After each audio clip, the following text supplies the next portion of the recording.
Yo estaba allí. Dicen estos jóvenes y niños supervivientes de la generación de la guerra civil. Guardan la memoria de un pasado sin el que no se entiende nuestra historia. Una memoria que sigue dividida, de dos Españas enfrentadas. Memoria para comprender mejor quiénes somos, nuestro presente. Esta historia oral en la provincia de Málaga hace justicia especialmente a quienes durante muchos años no tuvieron voz y ahora la recobran, sin rencor, pero sin olvido. Ellos han conservado durante años en un silencio obligado el recuerdo del sufrimiento y la muerte cotidianos que sin embargo comparten espacio con la vida. Un pasado que vuelve como testimonio vivo de un enfrentamiento civil, la Guerra de España. Yo estaba allí. Mataron a Ilay, 1. Mataron a Perdigón, 2. Mataron al Mollinato, 3. Mataron a José Rincón, 4. Mataron a los 2 Cayetanos, al Pay y el Lío, los 2 amarrados, 6. Mataron a Quintana, 7. Mataron a Rojas, 8. Mataron a mi tío, 9. Mataron a Pepe Juan Norica, 10. Mataron al Cañí, 11. Mataron a Pedro Carpintero, 12. Mataron a La Bala, 13. Mataron a uno de esos frailes que era de aquí, estamos Bahía, 14. Mataron a Teodoro La Serrana. Teodoro se llamaba Diego, pero le decíamos Teodoro. Que ya no se podía matar y lo ahorcaron ahí en una ventana. Lo ahorcaron, lo envenenaron y lo colgaron en una ventana con las bajas. Ahí, en el centro del pueblo, que estaba el ayuntamiento.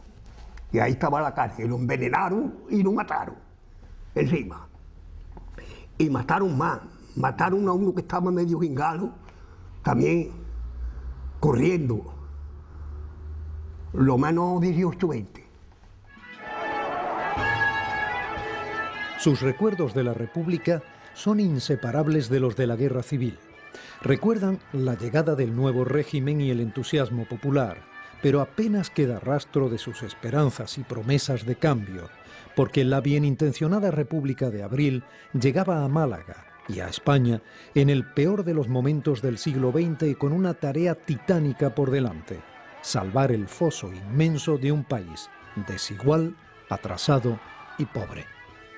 Y la República pues entró el 31, en 1931, el día 12 de abril fueron las elecciones y el día 14 de abril del 1931 entró la República. Que por cierto, Bobadilla, la estación, fue donde primero se puso la bandera republicana. Y entonces ya el pueblo pues salió y hasta la bandera que había nacional, con tinta morada, pintaron la parte morada, que son los tricolores. Y aquella tarde la manifestación de la estación al pueblo: ¡viva la República! ¡Viva la República! De 11 añillos tenía yo y eso fue la explosión de júbilo y la manifestación más grande que se ha conocido de alegría en Málaga, ¿no? Todos los amigos allí celebrando con mi padre las manifestaciones que pasaban para el gobierno civil que existía en la actual, donde está todavía, en la aduana, y la explosión de júbilo y de alegría que había en Málaga, eso no le he vivido yo ni nada más que la vivimos el 4 de diciembre cuando decaparró, pero con el suceso, pero fue grande. Decenios de atraso y sobre todo las rémoras de una sociedad agraria y campesina dominada por el caciquismo y la sumisión hacían de Málaga una realidad polarizada, expuesta a fuertes tensiones. Una gran distancia separaba a las clases burguesas de las trabajadoras y esta se acentuaba aún más en el campo respecto de la ciudad. Las condiciones de trabajo y de subsistencia de las familias obreras mostraban una profunda diferencia de clases. La separación que había en Málaga entre la sociedad que vivía del lado oeste del río y del este era una sociedad acomodada y con medios y y disciplina y orden. Y que a lo mejor se estaba cegando y iban unos cuantos y decían, ya no se puede cegar, pues hay que irse, bueno, pues vamos. Y de eso que le he dicho, que luego ya después de cegarlo al tope y escaldarlo al tope.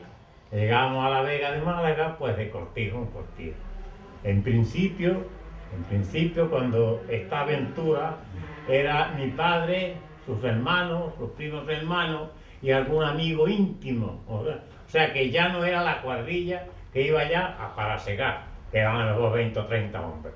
Bueno, pues nada, de cortijo en cortijo. Y la otra era de pescadores, de gente que trabajaba en la siderúrgica. ¿Tiene usted trabajo? No. Y hagan el favor de marcharse lo antes posible, ¿eh? Antes que suelten los perros. Los perros, estos daneses, a ver.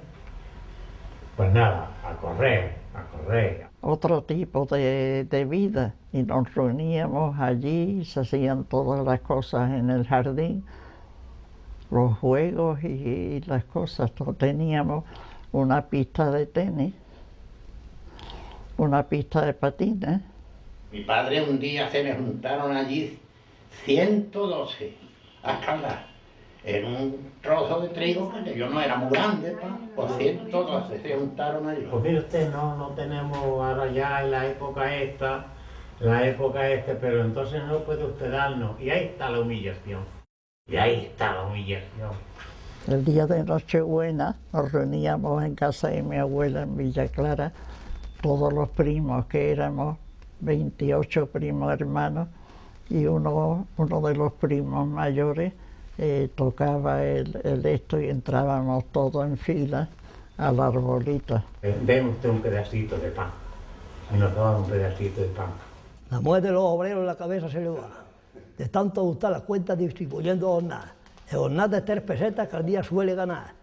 Tiene que comer vestillas, zapatero pagar, comprar hilo, aceite y carbón, habichuelas para potaje, patata y arroz, la copa aguardiente, encima del calentillo, la rueda de jeringo y la gorda para el liaillo. El liaillo era el tabaco. Y entonces, y había para todo, con las 3 pesetas había para todo. La educación divide más aún a la sociedad.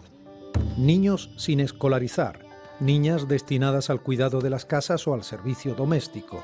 Solo una minoría de hijos de trabajadores iban a la escuela. Las clases de maestros ambulantes o la lectura colectiva en los centros socialistas y anarquistas producen el milagro del despertar de la conciencia obrera. La educación es un bien exclusivo de las clases altas y medias. Por eso, se convierte en otra tarea para la bienintencionada república de los intelectuales. Aquí había una escuela de don Narciso, de noche, y me acuerdo que decía, él me dijo, ¿tú por qué no vienes de día? ¿Tú por qué? Y yo no decía, yo estoy guardando cabras. El otro día, yo estoy guardando los guarros. Yo porque me lleva mi padre al campo, yo no sé qué, no sé cuándo. Total, que él no tenía aquí escuela más o menos un mes o 2 de noche y ya está. Yo estuve aquí un mes, una vez de noche y ya está. Fuimos al colegio francés y después, cuando tenía 10 años, me mandaron al Instituto Escuela en Madrid, que era una dependencia de la institución libre de enseñanza. Como me tuve que ir a trabajar ya con 14 años, ya a los cortillos y eso, pues ya no pude pillar escuela. Tengo unos recuerdos maravillosos. Era una escuela que tenía, literatura, matemáticas. Y en los cortillos, pues venía uno que te traiga el periódico. Se llevaba el periódico y el que sabía leer pues lo estaba leyendo y los otros escuchando. Leían mucho. Y luego tenía pintura, tenía música, tenía gimnasia, todo eso a través de la semana se practicaba y se tenía el almuerzo en el mismo recinto. Incendio de iglesias y conventos del 11 de mayo. Ellos vieron arder en Málaga decenas de iglesias y edificios religiosos en mayo de 1931, contemplando las escenas dantescas de un profundo odio anticlerical. Para muchos, la iglesia era un símbolo más del poder de las clases altas. Las autoridades quedan paralizadas ante la destrucción sistemática del patrimonio histórico religioso y la violencia incendiaria aterroriza a los creyentes y a la derecha malagueña enemistándolos con la República. En el año 31 estábamos por allí y de pronto empezaron a pegarle fuego a la iglesia de Lance, donde estaban las cofradías de la sangre y todas esas cosas. Y las demás iglesias la incendiaron, saquearon los archivos, algunas en realidad salvarse no se salvó nada más que la catedral, porque era de piedra, y la iglesia de la Victoria, porque estaba al lado del gobierno militar, el hospital militar. Las enseñanzas nos ha dado a Estos jóvenes presencian la vitalidad política de la Málaga republicana. En un tiempo de extremos, la joven república reformista se ve asediada entre una derecha desleal con la católica y conservadora CEDA y los jóvenes que llegaban a la Falange, el Partido Fascista Español, y una izquierda que sueña con la revolución. El 1930, se despierta una inquietud, especialmente los sindicatos subieron. El sindicalismo en el 30 y en el 31 era fantástico. Una creatividad magnífica. Mira, la CNT tenía mucha fuerza. La CNT porque tenía todos los obreros del muelle y los obreros ferroviarios. La familia de mi padre eran todos monárquicos. Y dentro de la monarquía, cuando llegó la época de la República, la Segunda República, pues todos eran del partido de don José María de Gil Robles. Los anarquistas hicieron unos ateneos libertarios. Los ateneos libertarios, que yo estuve mucho tiempo en esa cuerda. Hemos sido, bueno, católicos, apostólicos, romanos y monárquicos. Mi familia no nos metimos en política nada más que mi hermano José Luis. Mi hermano José Luis, que tenía un año más que yo, ese era falangista 100%, de José Antonio. Además me enseñaron cosas. Había anarquistas muy conocidos que nos daban lecciones, qué es lo que teníamos que leer. Uno de los libros que me ha aconsejado, Abajo las armas, de Berta Sturmer. Aquí la CNT y los socialistas, y luego los señoritos en la seda, en la cosa agraria, cosa monárquica. Ellos eran todos, tanto mi padre, mi tío, todos. Pero ellos, como políticamente no se metieron absolutamente en nada, pues no hubo ningún problema. Yo le decía, pero es que no hay otro para vender periódicos nada más que tú. No está Peralta, no está el fulano, no está Hurtado, no está... Nada más que tú, porque había que ver lo que era vender periódicos, ha salido arriba y 3 tíos con pistola detrás y por la otra acera, mundo nuevo, mundo obrero, y con los tíos con las pistolas. Hombre, aquello era horroroso. Vamos, estaba tanto que mi hermano José Luis estaba fichado que se lo cargaban. Hoy todos recuerdan dónde estaban y qué hicieron aquel sábado 18 de julio de 1936, cuando los militares deciden poner fin por la fuerza de las armas a la frágil República Democrática. Partidos y sindicatos obreros abortan el golpe militar en Málaga, que quedaría leal al gobierno de la República. Nos avisa que se había recibido un telegrama, decía, contra estado de guerra, huelga general. El 18 de julio nos dijeron, a mí y a mi hermano, va a venir la Legión, porque circuló en Málaga que la Legión desembarcaba en Málaga. Ojalá hubiera desembarcado, A las 5 de la tarde bajaba por el puente Armiñán el regimiento 17 de Borbón, con el capitán Hueli de jefe. Se veía venir, se mascaba algo, se preparaba, se barruntaba, no por la trascendencia política y cómo se estaba. Pero a muchas personas les pilló de sorpresa. Dimos el grito, ya han salido los tranviarios. Parábamos allí, la parada nuestra era allí en el frente.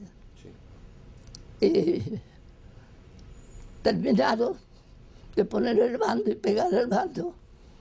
Y ¡viva España! Todo el mundo, nadie se metía, pero hubo un tranviario que se lió a gritar ¡viva la República, viva la libertad! Levantó el puño, ¡viva la República! Y todos que estábamos allí con él, ¡viva la República!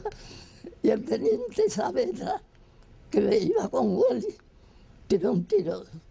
Fue el primer herido, le rozó la mano. Ya me quedé allí en la casa de esta familia hasta cerca de las 2 de la madrugada. Y ya se había aplanado, ya no se sentían tiros. Málaga estaba destruida totalmente, desde aquí, o sea, desde aquí hasta los Baños del Carmen, incendiada. Porque le habían pegado fuego sistemáticamente a todos los palacetes del Limonar, de la Caleta.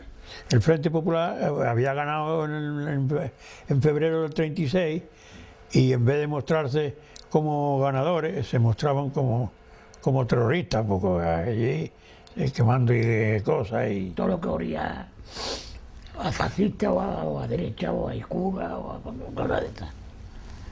Le pegaron fuego a todos los archivos, a todas las iglesias. Y ahí se formó el follón de uno y otro, hasta que ya vino la guerra civil. La guerra lleva a los jóvenes al frente, para una larga contienda en la que muchos perderán la vida y a todos les cambiará para siempre. Jóvenes que van alegres a combatir por sus ideales se enfrentan al espanto desnudo y a las miserias de la guerra. Niños y niñas que sufren una infancia de llanto, de hambre y de bombardeos en la retaguardia, pero que se acostumbran a sobrevivir. El golpe fascista desata la revolución. Se establece una economía de guerra con empresas incautadas en la capital y comités que colectivizan el campo y sus productos en todos los pueblos de la provincia. Yo digo la verdad, yo no tenía la edad de ser un hombre político. Y yo me fui quizá a la guerra civil española, porque era casi la moda. Todos los jóvenes. Hicimos una compañía que se llamaba Espartaco. Yo me fui a España, o a la guerra civil española, por un ideal, para defender la República. No, yo me fui porque tenía que irme, porque los otros se iban. Yo me sentía, ya ves cómo me podía yo sentir, un hombre de izquierda en un ejército de derecha. Se llamaba Espartaco, un himno, vamos a la lucha, valientes milicianos, no desmayéis a la hora de atacar. Tuve que hacer más cosas que yo no, porque un comunista no puede contar eso. Bueno, no puede contar porque era una cosa de la derecha, de lo que había entonces, y a mí me está grande de hablar. La valentía y nobleza del pueblo hispano, eso lo hicimos entre 2 o 3, éramos aficionados a la poesía. Era obligado, y el temor, y el temblique que le entraba a uno. Los comunistas tenían en la iglesia un comité, amasaban y le daban raciones del pan a la gente. Y allí mataban animales y le repartían la carne a la gente. La fábrica funcionó toda la guerra, sí. A nosotros nada más que nos dieron el arroz. No nos dieron más. El que tenía algo en su casa de tienda Se las quitaron y Se se lo las llevaron allí. Ellos consideraban que éramos socios cuando nos mandaban el arroz, consideraban que mi madre tenía una parte en la fábrica. Entonces una noche 5 camiones desgraciados vinieron a bombardear la Cansa. Pero qué mierda, no dieron con la Cansa. Dieron ahí en la calle Cuartel e hicieron una matanza espantosa. En mi casa se quedaban mi padre y yo. Si estábamos comiendo, quedábamos los dos allí. Porque yo no podía meterme en el refugio, porque es que me faltaba la vida. Una cosa tan vaga, tan chica y tantísimas criaturas allí.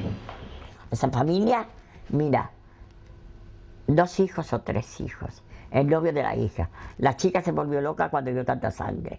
Al padre de Andrés le sacaron todo esto. Todo, qué matanza. Y la Cansa ni la tocaron. Yo le decía a mi madre, mira, tú te vas con mi hermana y yo me quedo aquí con mi padre. Si me tienen que matar allí, que me maten aquí como quiera que sea. Esa fue la primera matanza seria que hubo aquí. El recuerdo más nítido de esta generación es el horror de la represión, convertido a veces en un doloroso silencio. Familiares, vecinos, conocidos se convierten en víctimas. La revolución impone primero su terrible e incontrolado criterio de justicia en la capital y la provincia. Se busca a los enemigos de la República entre burgueses, fascistas y curas y se les ejecuta ante la impotencia de las autoridades.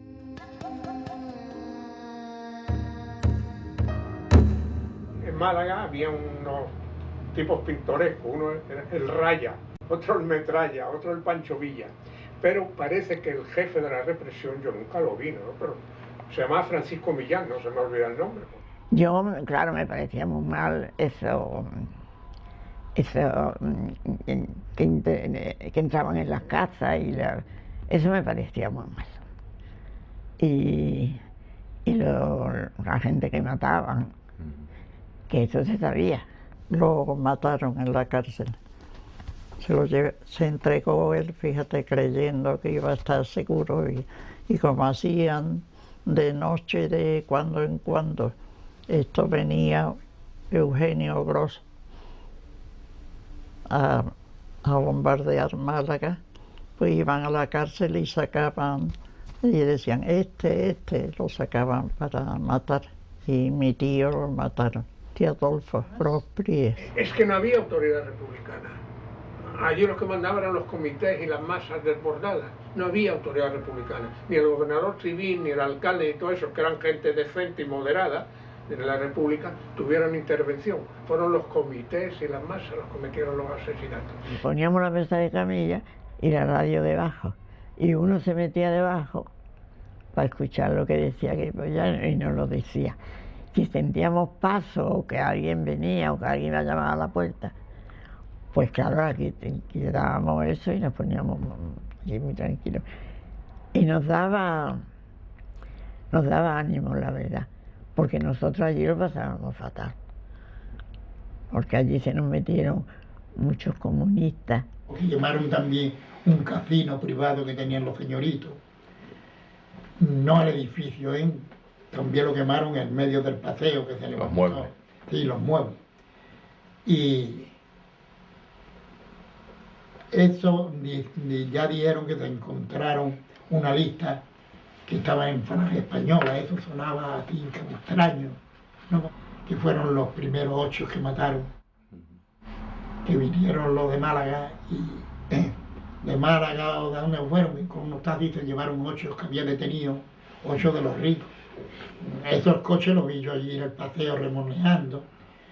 Y eran de la FAI, anarquistas, la FEDE. Bueno, no es que eran, sino que se apuntaban. Hubo desorden. Que en aquel momento, como estaban asustados todos, uno y otro, pues hacían muchas cosas que no estaban bien. Escuchan con pánico que en su camino imparable hacia Málaga los moros de Franco venían cortando cabezas y pechos. Miles de familias malagueñas y de otras provincias andaluzas miran a Almería como salvación. Huir es la esperanza. Sobreviven con la ayuda de organismos del Gobierno de la República y la solidaridad de familias de la zona republicana. Pero en su huida La guerra les persigue más allá de Málaga. Mi padre llevaba a mi hermana, a la más chica, en los hombros siempre, porque mi hermana no podía correr. Esta agarrada en un lado de mamá. De mamá. Y la otra agarrada del otro lado de mamá. Y de la falda de mi madre. Yo siempre iba detrás de ellos, detrás, como bien, como a este. Y entonces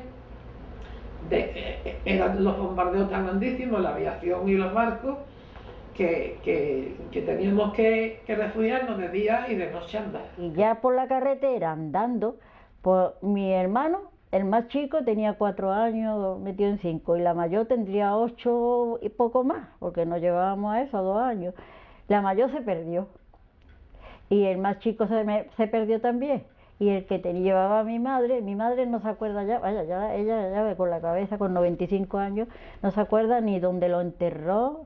Ella dice que le puso Leni, porque como mi padre era tan comunista, pues le dice que le llamaron como mi abuelo, Alonso, Lorenzo, y Leni también. Estaba yo en el hospital Miramar, estaba yo allí en el hospital de sangre que era, sí. Y llegaban allí las mujeres todas desde los barcos, tiraban, sí. Las herían, llegaban allí muy mal heridas. Yo no sé por qué teníamos que preparar en la farmacia muchos medicamentos. Íbamos corriendo y yo con mi cosa era ver a los muertos en la carretera, a ver si era alguno de los míos, a ver si alguno de los... Y mi madre chiquilla, no, maestra, por Dios. Y sin comida, y sin agua. Las cañas de azúcar, las más buenas que yo comí en mi vida, porque como era tanta hambre... Las cañas dulces no las comía. Pero mira, resulta que teníamos una sed que no podía, y que bebíamos a lo mejor un cortijo, que había un pozo con un cubo, y el hijo de su madre, el dueño, nada más que no veía, íbamos corriendo para beber agua, quitaba el cubo y se lo guardaba. Los que llegaban eran los heridos, de eso, que eran casi todos, porque ellos iban por la costa y los barcos les tiraban desde el mar. Aquello estuvo muy mal. Y estaban los mejores médicos de Málaga. La carretera era todo eso, aviones por arriba y barco por abajo. Y eso era cañonazo para arriba y cañonazo para abajo. Niños llorando, madres llorando, viejecitos abandonados, y eso era la desesperación más grande, que eso no se te podrá olvidar jamás en la vida. Eso no se te puede olvidar nunca. Se iban alguna gente, pero la mayoría no se fueron allí. Al día siguiente ya estaban todas las tiendas abiertas, el día 9, el día 10, estaba abierto allí. Hombre, yo lo digo, no se fuera gente, pero de esa cantidad de gente que dice, yo creo que no. Yo no lo sé. Pues. Y esos bombardeos tan grandes que volvió la de esta, ¿cómo se llama? Los barcos de Franco, esos se hincharon, pero no se hincharon aquí, venían desde Estepona para acá. Y luego, pero ya ahí, así es que no había nada, no tenían razón ya para que tiraran tanto tiro ahí, puesto que ahí ya ellos no querían seguir, porque cuando tomaron Málaga, ellos tomaron Málaga y se quedaron en Málaga, se quedaron ahí. Si hubieran querido, hubieran seguido, se meten en Almería. Lo que pasa es que no tenían fuerza, no tenían fuerza para eso.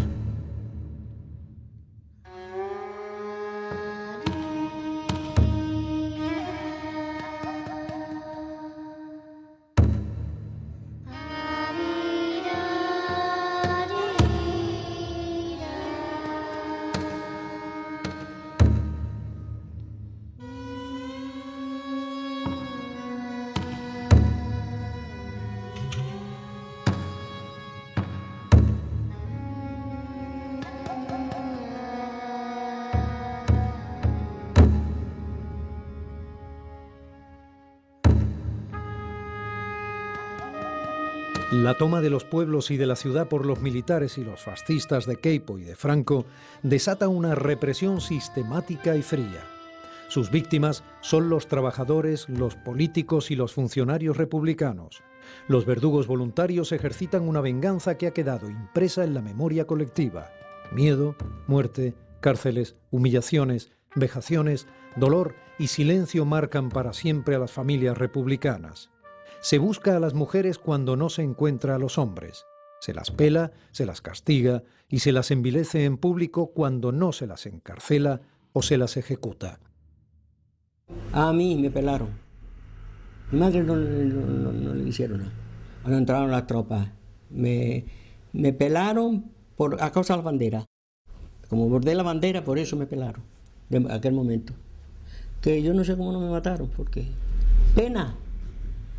Porque con poco más de 20 años que tenía, o 20 años, me parece que es para tener pena que le corten a uno el pelo.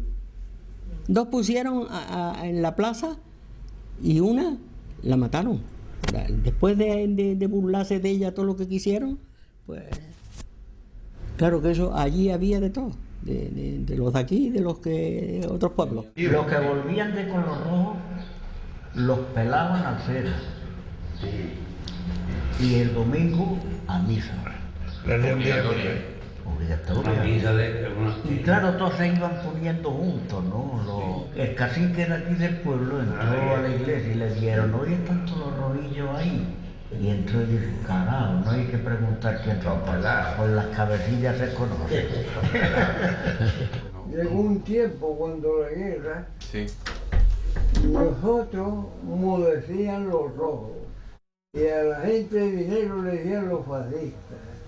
Y los fascistas, hubo un tiempo que dijo un fascista a los compañeros, ya no vamos a matar más obreros, ¿quién nos va a trabajar? Francisco Benítez Palacio, deja viuda y 2 hijos. Domingo Benítez Palacio, soltero, 2. Es el número 2. Antonio Rosado Niebla, deja viuda y 5 hijos, 3. Y viniendo para acá, pues ahí en esa cosilla que lo aceite ahí, llegaron esos 3 con un coche, bajaron en parte del burquillo, eso parece que lo estoy viendo, cogieron un trozo de cuerda del burro y lo ataron y lo metieron en el coche y en la puerta del cementerio. Esto ya lo sé por Antonio Núñez y Áñez, que me lo dijo, que cuando lo metieron para el cementerio dice que le dijeron, entre para adentro y vete acostumbrando a estar aquí. Y allí lo fusilaron y ya está. En el colegio donde yo estaba, tuvieron la indignidad, por no decir otra cosa más grave, de enseñar, de vestirme de falangista y de enseñarme a cantar el caracol. Y de decir, saludando con el brazo en alto, viva España y viva Franco. Y todavía estaba fresca la sangre de mi padre. Diego Alejandro Becerra González, soltero, hace 8. Diego Capitán Zamudio, 9. Manuel Gil Mellado, 10, soltero también. Porque de aquí todas las tardes llevan 2 coches por familia entera a la cárcel. Familia entera. Entonces, entre Carnicerito Málaga y el cojo este, todos los días 2 coches iban a la cárcel. El barrio se quedó solo. El barrio no quería nadie en las casas ni regalar. Regalar, ¿sabes? No las querían, que no venía nadie. Y luego a la caída de la tarde, ya no sé tío, al cementerio. Ahí empezamos a disparar y mataban todos los días un poco. Y ahí había algunos tabacritos. Eran de aquí, de otros pueblos, de otros lados. Vaya, yo no sé quién fue, pero aquí era. Aquí sí, a mí me lo han dicho, que hay muchos que le daban dinero, pues el que tenía dinero le daba, hombre, porque son cosas desagradables. Iban a matarlo. Ahí en el cementerio, ni siquiera mataban gente. En San Rafael, aquí, ahí donde estaban los nichos que había antiguamente, que era, entonces no había más nichos que los que había atrás. La fachada que daba al camino de San Rafael, en la pared los ponía en cordón y el coche estaba enfrente, y cuando el coche echaba los focos, ¡fuego! Muchos tenían conciencia, levantaban el cañón y los tíos estaban pegados harto a la pared. Pero dio el caso de que se escaparon 2. Se escaparon 2 porque al decir fuego se dejaban de caer y los tiros no le daban. Cardera, soltero, 21.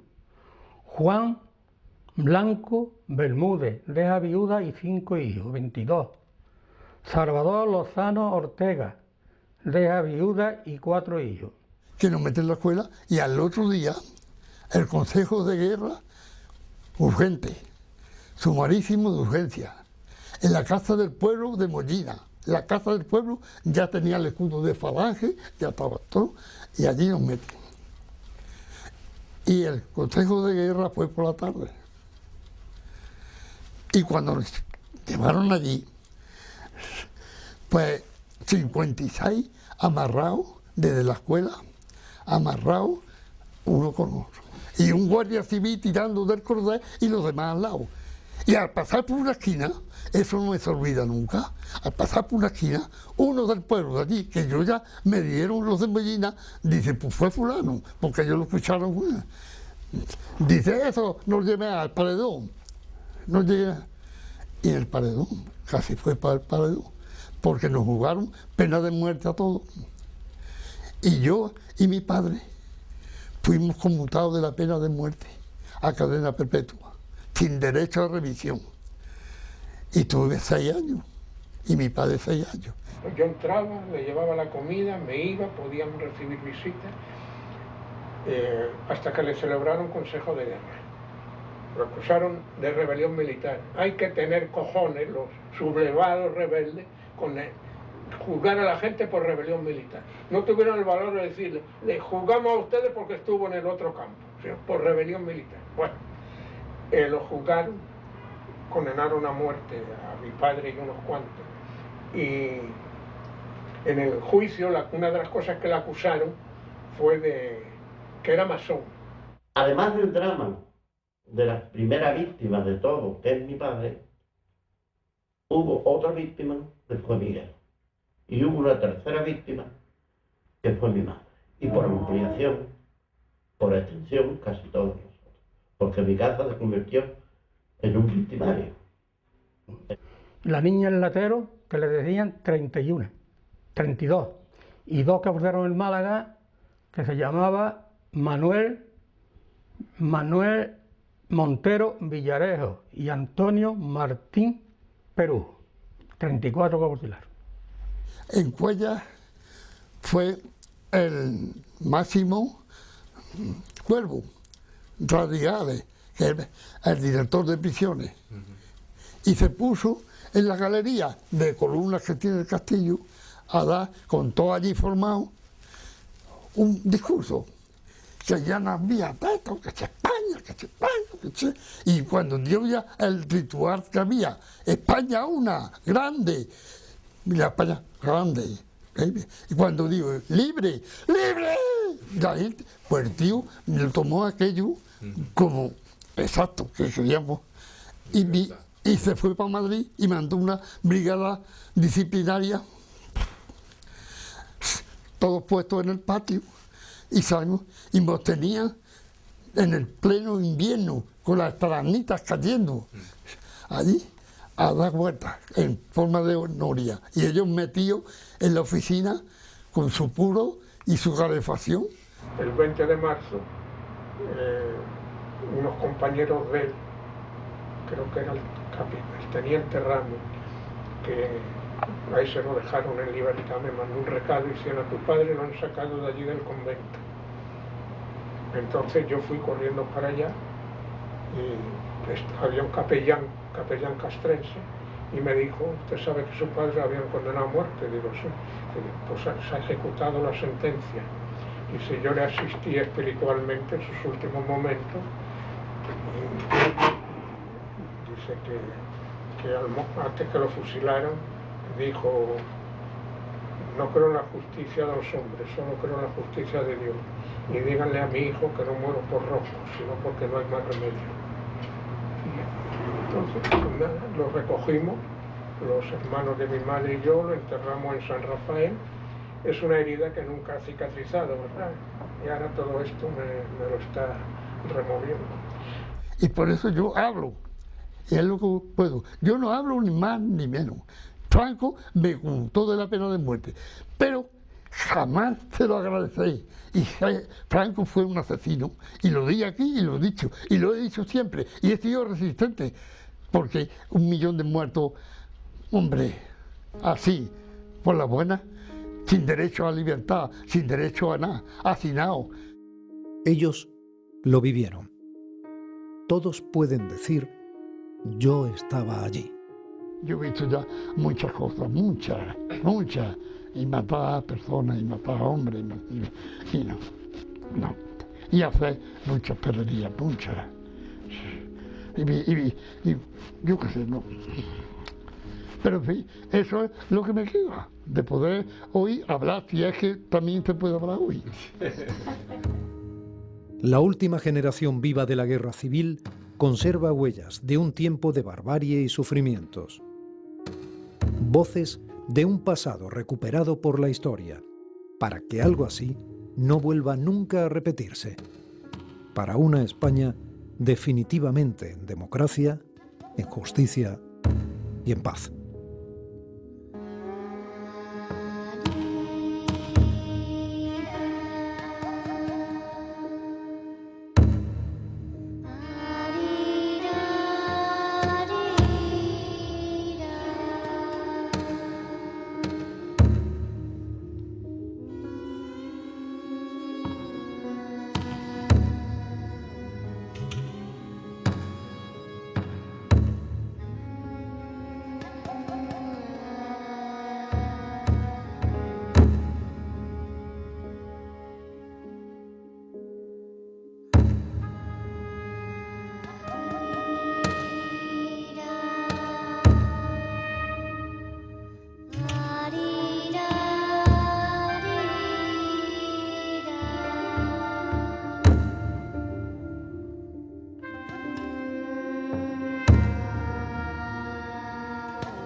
Yo estaba allí, dicen estos jóvenes y niños supervivientes de la generación de la guerra civil. Guardan la memoria de un pasado sin el que no se entiende nuestra historia. Una memoria que sigue dividida, de dos Españas enfrentadas. Memoria para comprender mejor quiénes somos, nuestro presente. Esta historia oral en la provincia de Málaga hace justicia especialmente a quienes durante muchos años no tuvieron voz y ahora la recobran, sin rencor, pero sin olvido. Ellos han conservado durante años en un silencio obligado el recuerdo del sufrimiento y la muerte cotidianos que sin embargo comparten espacio con la vida. Un pasado que vuelve como testimonio vivo de un enfrentamiento civil. La guerra de España. Yo estaba allí. Mataron a Ilay, 1. Mataron a Perdigón, 2. Mataron al Mollinato, 3. Mataron a José Rincón, 4. Mataron a los 2 Cayetanos, al Pay y el Lío, los 2 amarrados, 6. Mataron a Quintana, 7. Mataron a Roa, 8. Mataron a mi tío, 9. Mataron a Pepe Juan Norica, 10. Mataron al Cañí, 11. Mataron a Pedro Carpintero, 12. Mataron a la Bala, 13. Mataron a uno de esos frailes que era de aquí, estamos Bahía, 14. Mataron a Teodoro La Serrana. Teodoro se llamaba Diego, pero le decíamos Teodoro. Que ya no se podía matar y lo ahorcaron ahí en una ventana. Lo ahorcaron, lo envenenaron y lo colgaron en una ventana con las bajas. Ahí. En el centro del pueblo, que estaba el ayuntamiento. Y ahí estaba la cárcel. Lo envenenaron y lo mataron. Encima. Y mataron más. Mataron a uno que estaba medio gingalo, también corriendo. Lo menos 18, 20. Sus recuerdos de la República son inseparables de los de la Guerra Civil. Recuerdan la llegada del nuevo régimen y el entusiasmo popular, pero apenas queda rastro de sus esperanzas y promesas de cambio, porque la bienintencionada República de Abril llegaba a Málaga y a España en el peor de los momentos del siglo XX y con una tarea titánica por delante: salvar el foso inmenso de un país desigual, atrasado y pobre. Y la República pues entró el 31, en 1931, el día 12 de abril fueron las elecciones y el día 14 de abril del 1931 entró la República. Que por cierto, Bobadilla, la estación, fue donde primero se puso la bandera republicana. Y entonces ya el pueblo pues salió y hasta la bandera que había nacional, con tinta morada, pintaron la parte morada, que son los tricolores. Y aquella tarde la manifestación de la estación al pueblo: ¡viva la República! ¡Viva la República! De 11 añillos tenía yo, y eso fue la explosión de júbilo y la manifestación más grande que se ha conocido de alegría en Málaga, ¿no? Todos los amigos allí celebrando con mi padre las manifestaciones que pasaban para el gobierno civil que existía en la actual, donde está todavía, en la aduana, y la explosión de júbilo y de alegría que había en Málaga. Eso no le he vivido yo, ni nada más que la vivimos el 4 de diciembre cuando decaparró, pero con el suceso, pero fue grande. Decenios de atraso y sobre todo las rémoras de una sociedad agraria y campesina dominada por el caciquismo y la sumisión hacían de Málaga una realidad polarizada, expuesta a fuertes tensiones. Una gran distancia separaba a las clases burguesas de las trabajadoras y esta se acentuaba aún más en el campo respecto de la ciudad. Las condiciones de trabajo y de subsistencia de las familias obreras mostraban una profunda diferencia de clases. La separación que había en Málaga entre la sociedad que vivía del lado oeste del río y del este era una sociedad acomodada y con medios y disciplina y orden. Y que a lo mejor se estaba cegando y iban unos cuantos y decían: ya no se puede cegar, pues hay que irse. Bueno, pues vamos. Y de eso que le he dicho, que luego ya después de cegarlo al tope y escaldarlo al tope. Llegamos a la Vega de Málaga, pues de cortijo en cortijo. En principio, cuando esta aventura era mi padre, sus hermanos, sus primos hermanos y algún amigo íntimo. O sea que ya no era la cuadrilla que iba allá para segar, que eran a lo mejor 20 o 30 hombres.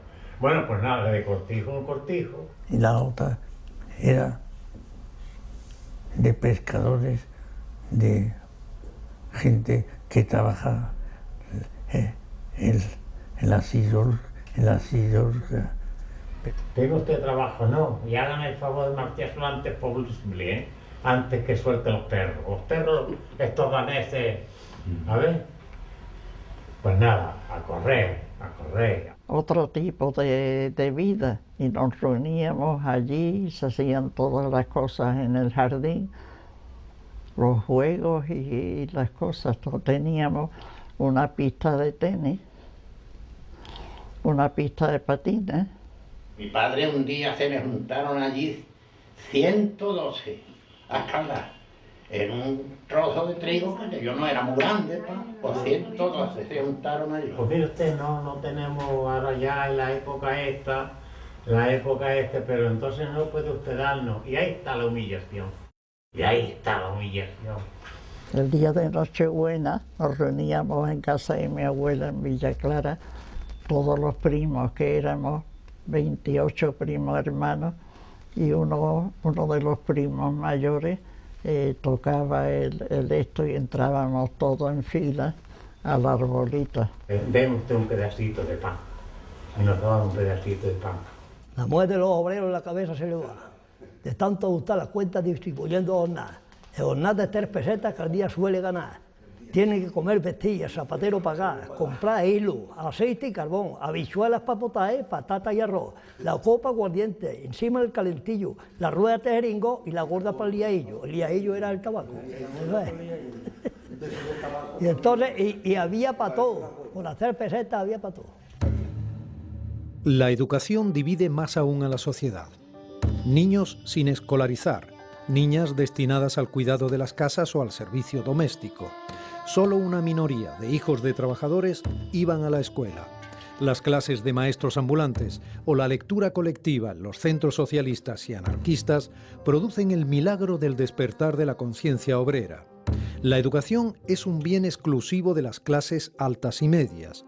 Por eso, se convierte en otra tarea para la bienintencionada república de los intelectuales. Aquí había una escuela de don Narciso, de noche, y me acuerdo que decía, él me dijo, ¿tú por qué no vienes de día? ¿Tú por qué? Y yo no decía, yo estoy guardando cabras. El otro día, yo estoy guardando los guarros. Yo porque me lleva mi padre al campo, yo no sé qué, no sé cuándo. Total, que él no tenía aquí escuela más o menos un mes o dos de noche y ya está. Yo estuve aquí un mes, una vez de noche y ya está. Fuimos al colegio francés y después, cuando tenía 10 años, me mandaron al Instituto Escuela en Madrid, que era una dependencia de la institución libre de enseñanza. Como me tuve que ir a trabajar ya con 14 años, ya a los cortillos y eso, pues ya no pude pillar escuela. Tengo unos recuerdos maravillosos. Era una escuela que tenía, literatura, matemáticas. Y en los cortillos, pues venía uno que te traiga el periódico. Se llevaba el periódico y el que sabía leer pues lo estaba leyendo y los otros escuchando. Leían mucho. Y luego tenía pintura, tenía música, tenía gimnasia, todo eso a través de la semana se practicaba y se tenía el almuerzo en el mismo recinto. Incendio de iglesias y conventos del 11 de mayo. Ellos vieron arder en Málaga decenas de iglesias y edificios religiosos en mayo de 1931, contemplando las escenas dantescas de un profundo odio anticlerical. Para muchos, la Iglesia era un símbolo más del poder de las clases altas. Las autoridades quedan paralizadas ante la destrucción sistemática del patrimonio histórico religioso y la violencia incendiaria aterroriza a los creyentes y a la derecha malagueña enemistándolos con la República. En el año 31 estábamos por allí y de pronto empezaron a pegarle fuego a la iglesia delante, donde estaban las cofradías de la sangre y todas esas cosas. Y las demás iglesias la incendiaron, saquearon los archivos, algunas en realidad salvarse no se salvó nada más que la catedral, porque era de piedra, y la iglesia de la Victoria, porque estaba al lado del gobierno militar, el hospital militar. Las enseñanzas nos ha dado a Estos jóvenes presencian la vitalidad política de la Málaga republicana. En un tiempo de extremos, la joven república reformista se ve asediada entre una derecha desleal con la católica y conservadora CEDA y los jóvenes que llegaban a la Falange, el Partido Fascista Español, y una izquierda que sueña con la revolución. El 1930, se despierta una inquietud, especialmente los sindicatos subieron. El sindicalismo en el 30 y en el 31 era fantástico. Una creatividad magnífica. Mira, la CNT tenía mucha fuerza. La CNT porque tenía todos los obreros del muelle y los obreros ferroviarios. La familia de mi padre eran todos monárquicos. Y dentro de la monarquía, cuando llegó la época de la República, la Segunda República, pues todos eran del partido de don José María de Gil Robles. Los anarquistas hicieron los ateneos libertarios. Los ateneos libertarios, que yo estuve mucho tiempo en esa cuerda. Hemos sido, bueno, católicos, apostólicos, romanos y monárquicos. Mi familia no nos metimos en política nada más que mi hermano José Luis.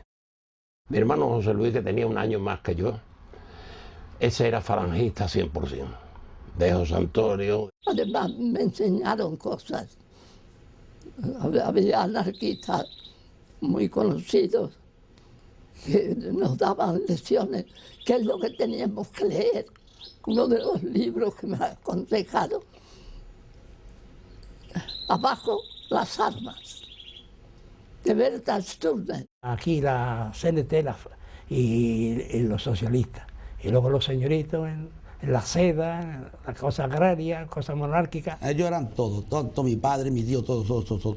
Pero ellos, como políticamente no se metieron absolutamente en nada, pues no hubo ningún problema. Yo le decía, pero es que no hay otro para vender periódico nada más que tú. No está Peralta, no está el fulano, no está Hurtado, no está... Nada más que tú, porque había que ver lo que era vender periódicos, ha salido arriba y 3 tíos con pistola detrás y por la otra acera, mundo nuevo, mundo obrero, y con los tíos con las pistolas. Hombre, aquello era horroroso. Vamos, estaba tanto que mi hermano José Luis estaba fichado que se lo cargaban. Hoy todos recuerdan dónde estaban y qué hicieron aquel sábado 18 de julio de 1936, cuando los militares deciden poner fin por la fuerza de las armas a la frágil República Democrática. Partidos y sindicatos obreros abortan el golpe militar en Málaga, que quedaría leal al gobierno de la República. Nos avisa que se había recibido un telegrama, decía, contra estado de guerra, huelga general. El 18 de julio nos dijeron, a mí y a mi hermano, va a venir la Legión, porque circuló en Málaga que la Legión desembarcaba en Málaga. Ojalá hubiera desembarcado, A las 5 de la tarde bajaba por el puente Armiñán el regimiento 17 de Borbón, con el capitán Hueli de jefe. Se veía venir, se mascaba algo, se preparaba, se barruntaba, no por la trascendencia política y cómo se estaba. Pero a muchas personas les pilló de sorpresa. Dimos el grito, ya han salido. Los tranviarios, parábamos allí, la parada nuestra era allí en el frente. Y terminaron de poner el bando y pegar el bando. ¡Viva España! Todo el mundo, nadie se metía, pero hubo un tranviario que se lió a gritar ¡viva la República, viva la libertad! Levantó el puño, ¡viva la República! Y todos que estábamos allí con él, ¡viva la República! Y el teniente Saavedra, que me iba con Wally, tiró un tiro. Fue el primer herido, le rozó la mano. Ya me quedé allí en la casa de esta familia hasta cerca de las 2 de la madrugada. Y ya se había aplanado, ya no se sentían tiros. Málaga estaba destruida totalmente, desde aquí, desde aquí, hasta los Baños del Carmen, incendiada.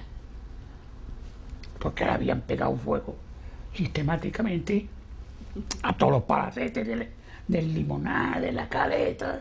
El Frente Popular había ganado en febrero del 36 y en vez de mostrarse como ganadores, se mostraban como terroristas, porque allí quemando cosas y todo lo que olía a fascista o a derecha o a Icura o a cosas de estas. Le pegaron fuego a todos los archivos, a todas las iglesias. Y ahí se formó el follón de uno y otro, hasta que ya vino la guerra civil. La guerra lleva a los jóvenes al frente, para una larga contienda en la que muchos perderán la vida y a todos les cambiará para siempre. Jóvenes que van alegres a combatir por sus ideales se enfrentan al espanto desnudo y a las miserias de la guerra. Niños y niñas que sufren una infancia de llanto, de hambre y de bombardeos en la retaguardia, pero que se acostumbran a sobrevivir. El golpe fascista desata la revolución.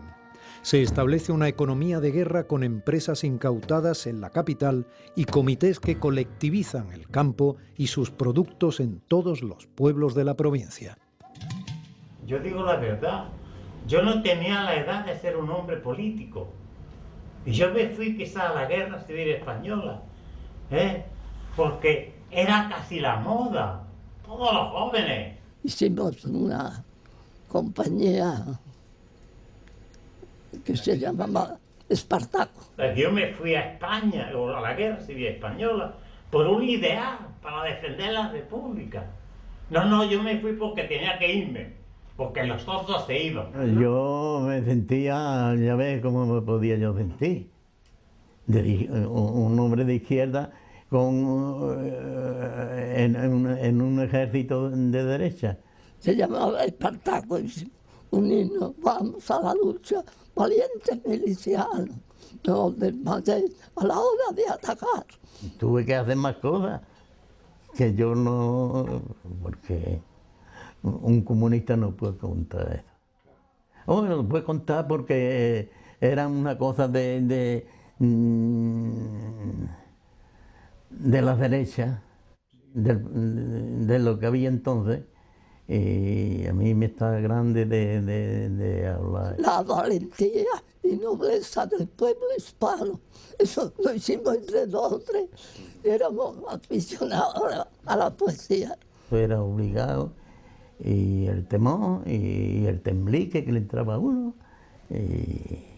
Los comunistas tenían en la iglesia un comité, amasaban y le daban raciones del pan a la gente.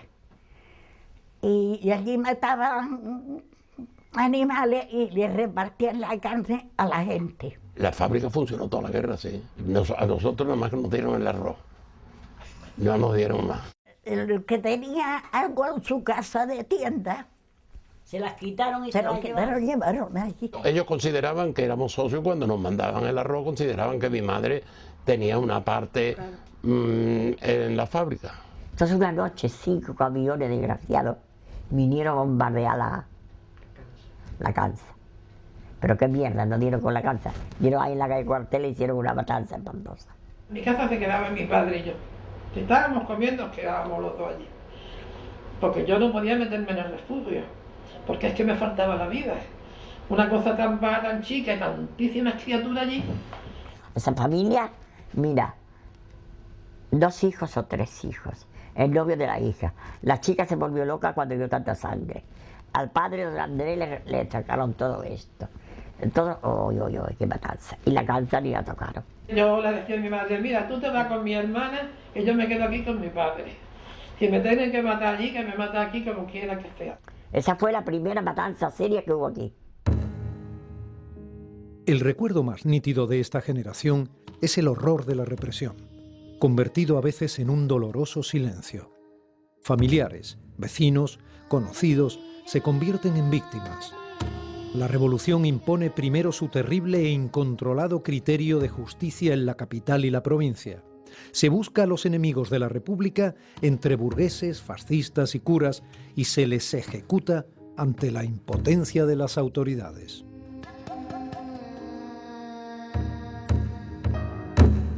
En Málaga había unos tipos pintorescos, uno era el Raya, otro el Metralla, otro el Pancho Villa. Pero parece que el jefe de la represión, yo nunca lo vi, ¿no? Pero se llamaba Francisco Millán, no se me olvida el nombre. Yo, claro, me parecía muy mal eso que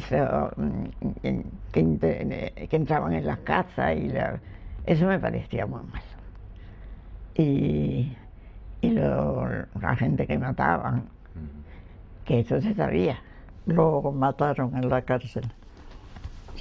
Se entregó él, fíjate, creyendo que iba a estar seguro y como hacían de noche, de cuando en cuando, esto venía Eugenio Gros a bombardear Málaga, pues iban a la cárcel y sacaban, y decían, lo sacaban para matar, y mi tío lo mataron, tío Adolfo Gros Pries. Es que no había autoridad republicana. Allí los que mandaban eran los comités y las masas desbordadas. No había autoridad republicana. Ni el gobernador civil, ni el alcalde, y todos esos que eran gente decente y moderada de la República, tuvieron intervención. Fueron los comités y las masas los que cometieron los asesinatos. Poníamos la mesa de camilla y la radio debajo. Y uno se metía debajo para escuchar lo que decía y nos lo decía. Si sentíamos paso o que alguien venía o que alguien iba a llamar a la puerta, pues claro, aquí quitábamos eso y nos poníamos aquí muy tranquilos. Y nos daba ánimo, la verdad, porque nosotros allí lo pasábamos fatal. Porque allí se nos metieron muchos comunistas. Porque quemaron también un casino privado que tenían los señoritos. No el edificio, también lo quemaron en medio del paseo que se levantó. Los muebles. Sí, los muebles. Y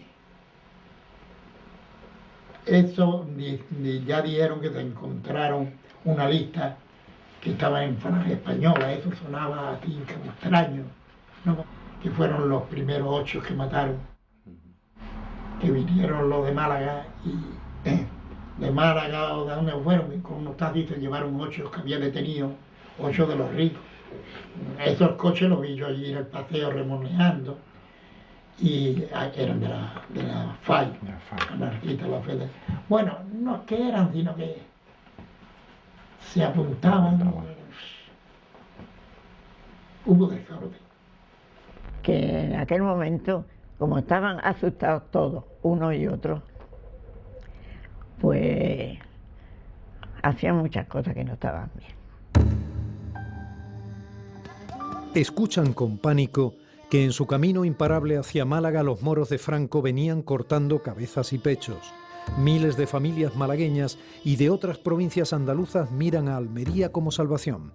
Huir es la esperanza.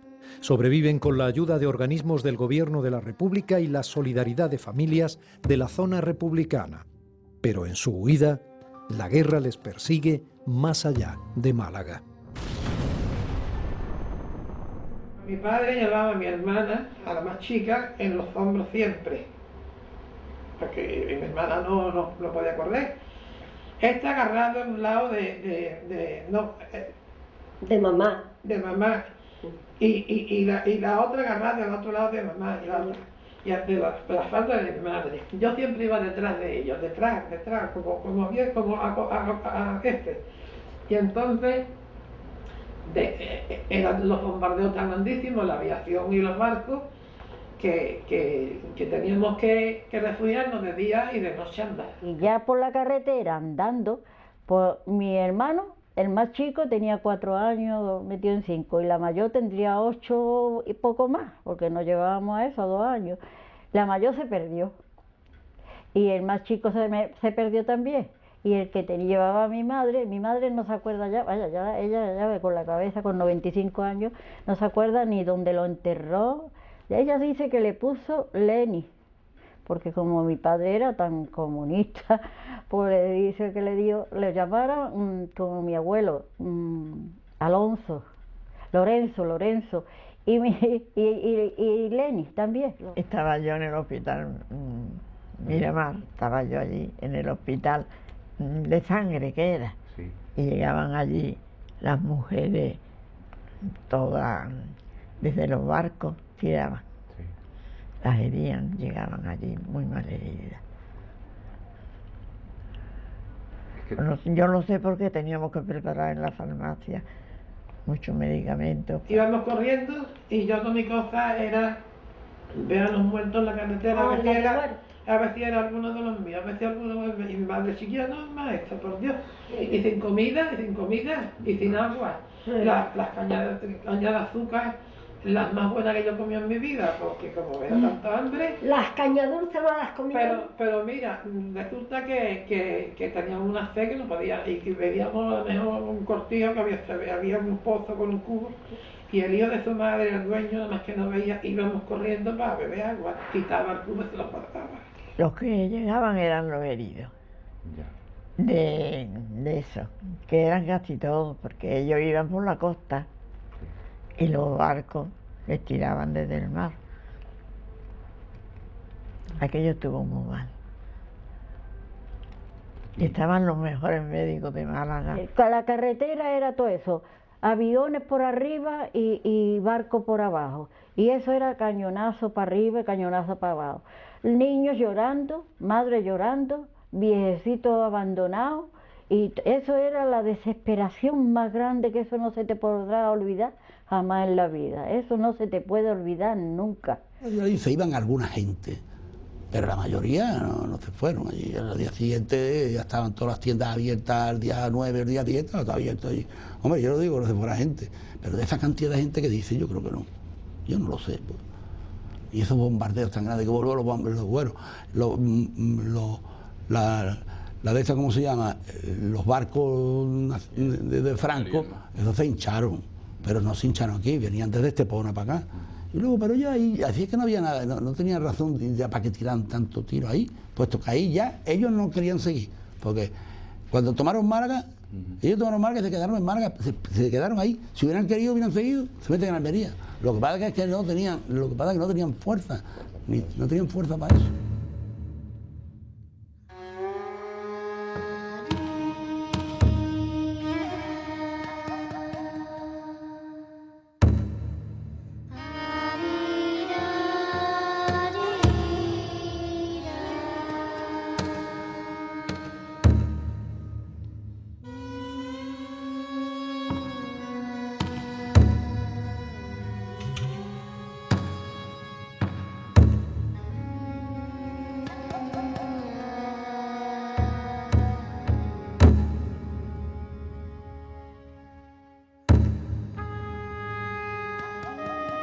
La toma de los pueblos y de la ciudad por los militares y los fascistas de Queipo y de Franco desata una represión sistemática y fría.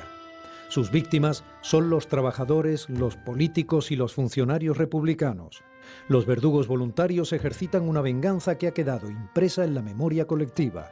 Miedo, muerte, cárceles, humillaciones, vejaciones, dolor y silencio marcan para siempre a las familias republicanas. Se busca a las mujeres cuando no se encuentra a los hombres. Se las pela, se las castiga y se las envilece en público cuando no se las encarcela o se las ejecuta. A mí me pelaron. Mi madre no le hicieron nada.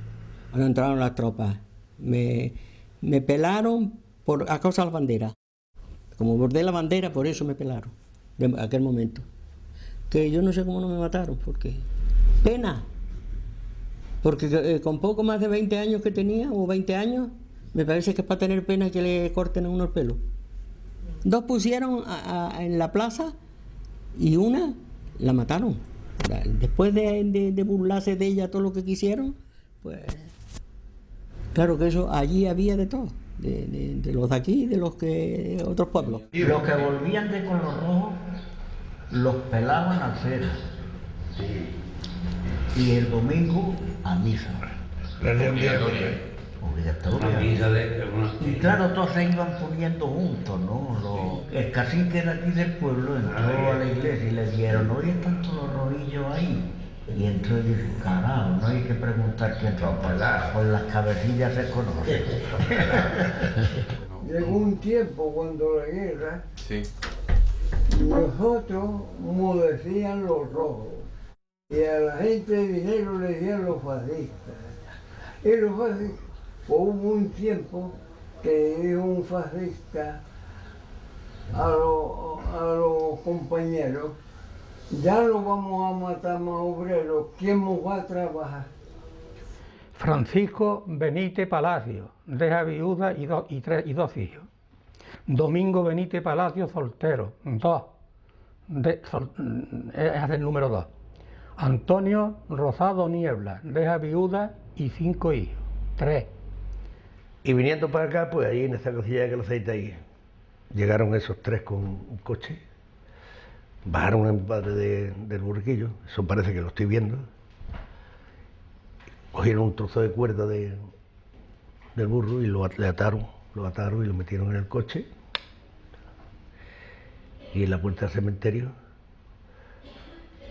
esto ya lo sé por Antonio Nuño y Áñez, que me lo dijo, que cuando lo metieron para el cementerio dice que le dijeron, entra para adentro y vete acostumbrando a estar aquí.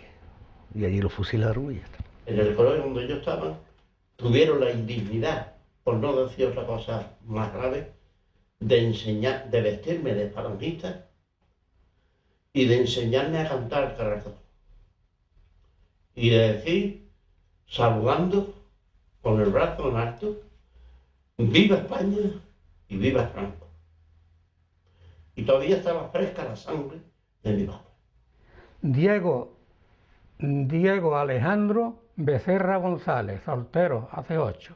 Diego Capitán Zamudio, 9. Manuel Gil Mellado, 10, soltero también. Porque de aquí todas las tardes eran 2 coches por familia entera a la cárcel. Familia entera. Entonces, entre Carnicerito Málaga y el cojo todos los días 2 coches iban a la cárcel. El barrio se quedó solo. El barrio no quería nadie en las casas ni regalar. Regalar, ¿sabes? No las querían, que no venía nadie. Y luego a la caída de la tarde, ya no se dio, al cementerio.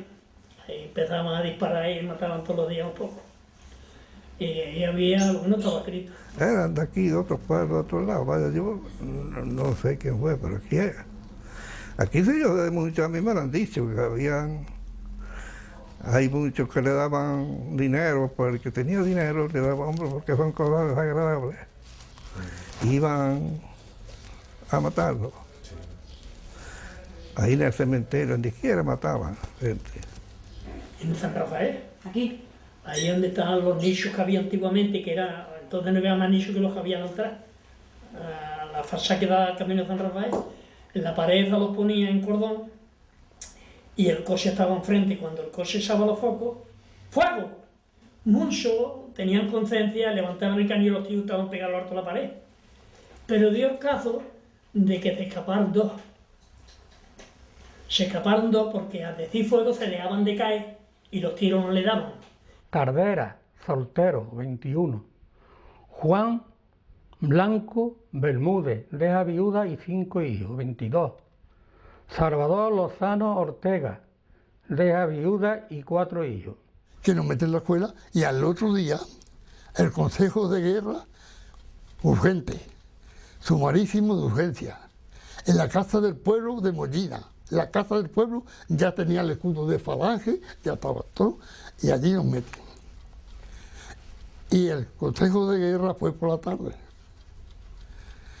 Y cuando nos llevaron allí, pues 56 amarrados desde la escuela, amarrados uno con otro.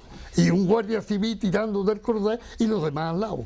Y al pasar por una esquina, eso no se olvida nunca, al pasar por una esquina, uno del pueblo de allí, que yo ya me dieron los de Medina, dice, pues fue fulano, porque ellos lo escucharon. Dice, eso, nos llevé al paredón. No llegué, y el paredón, casi fue para el paredón, porque nos jugaron pena de muerte a todos.